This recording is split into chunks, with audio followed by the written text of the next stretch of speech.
मजा आएगा ना। रुको जरा, सबर करो, बोला धक्का बुक्की नहीं कर।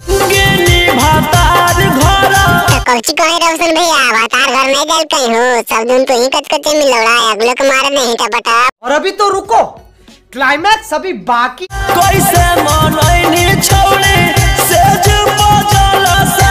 जलसा चलते रोशन भैया से जिया पर लागे की लौड़ा सुहाग रात होते कच का समय नी। रतिया में तोरा संगे काका हुआ गे। कौची होलो रतिया में बताही न हमरो, तबे जड़िए ने से हुक प्लान नहीं करवा हमू। ना तेल चुआरे ना खेल हुआरे। ए भौजी तो चुआ दियो तेला काजी, बहुत तेल भरल है हमर नौजलवा में, टंकी खोलियो की बुलेट वाला टप टप पाके चित। सैया के नौजलवा राते फेल हुआरे। ए भौजी तो बड़ी दिक्कत हो जी, कैसे काम हो तो गोप गो। बात तो सही है। ना तेल चुआरे।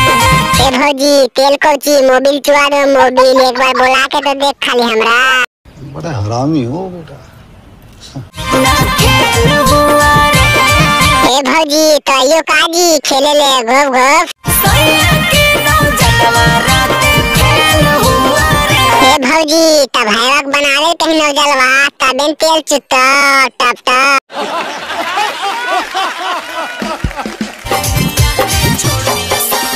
अरे भैया भौजैया खेले हो, सही नौजलवा ने काम करो गालवा। दिल्ली जो मैंने पहली बार। ए भौजी झूठ बोलबो जी, रोशन भैया साथे मकैया में कौन जाले घोप घोप करावे ले। दिया बुता के किया बात। दीवा बुतेल को तो होलो कि ना भौजी गोप गोप।